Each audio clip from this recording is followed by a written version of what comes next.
How to be an effective mediator. To be an effective mediator requires excellent listening and communication skills, as well as a thorough understanding of the mediation process. Furthermore, one must know the difference between arbitration, litigation, and mediation. To put it quite simply, litigation is the traditional legal course in disputes, involving both parties retaining attorneys and battling it out in a courtroom setting with a judge and possibly a jury. On the other hand, arbitration and mediation are both forms of alternative dispute resolution, or ADR, a method for resolving disputes outside of the court system. While they are closely linked, the main difference is that an arbitrator is appointed to make final decisions, while a mediator simply facilitates the resolution of a dispute. Parties involved in mediation are not required to reach a final decision.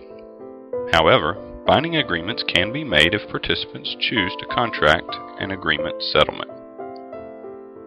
The main difference between mediation and arbitration is that an arbitrator can make a final decision, while a mediator cannot. An arbitrator acts as the judge and jury in a case, listening to both sides of a dispute, reviewing all the relevant information, and then making a judgment on who should win. Conversely, mediators simply discuss settlement opportunities with the mediating parties and encourage them to come up with a voluntary agreement of their own. Settlements reached through mediation are always non-binding. If the mediating parties wish to make their settlement legally binding, they can arrange an agreement settlement. Now let's take a look at some examples of situations where mediation can and has been easily applied to resolve conflict.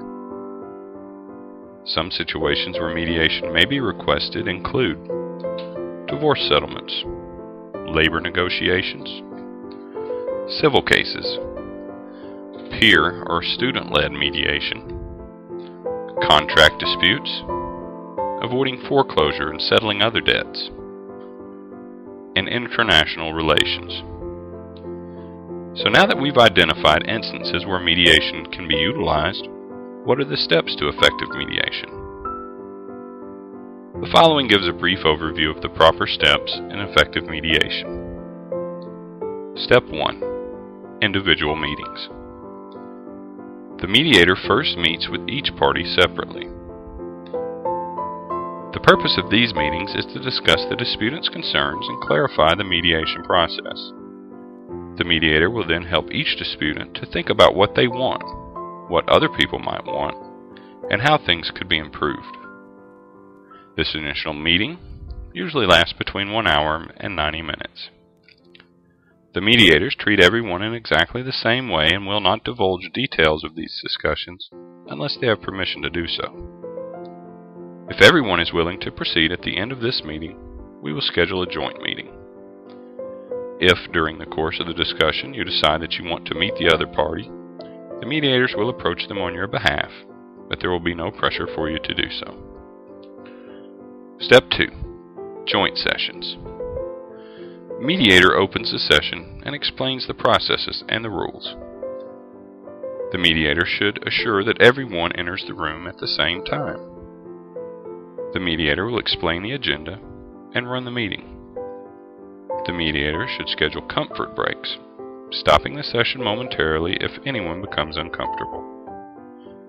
Furthermore, the mediator must assure that everyone is willing to work together to solve the problem, everyone agrees to listen without interrupting, everyone agrees to show respect for one another. As the mediator, you must realize that you are not here to make decisions, but rather to work towards a win-win solution for both sides. Step 3. Both sides tell their stories. Mediators practice active listening. That is, they should listen quietly, but make sure the conversation stays on track and is civil at all times. Both sides are now given the opportunity to tell their story. Both sides are encouraged to listen quietly to the other side. Mediators paraphrase to ensure understanding.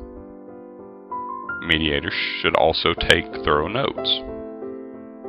People often feel that progress is slow during the early stages, and you should be prepared for periods of waiting.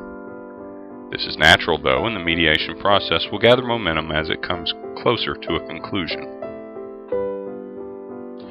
During a joint meeting, either party can ask to see the mediator privately. If this happens, then the mediator will accompany them to a side room and ask the other party to remain seated.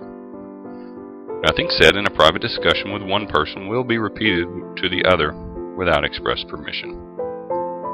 Step 4. Brainstorming solutions.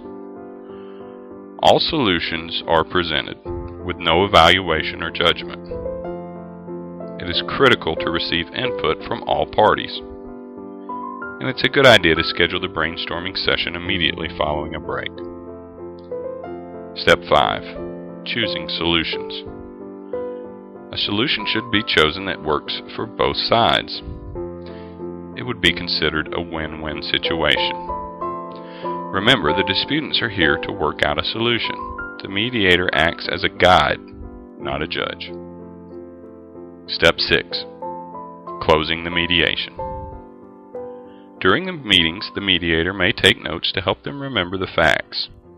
The disputants can see these notes at any time, and they will be destroyed at the end of the session. If both parties feel more comfortable with a written agreement, then one should be provided. The mediators will help the parties to draw up a simple statement outlining the key agreed upon areas.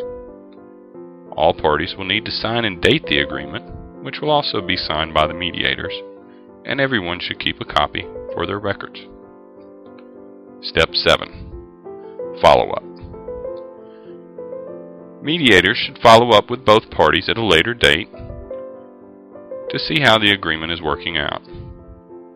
It's also a good idea to send a feedback form to all parties to evaluate the performance of the mediator as well as the satisfaction of the disputants.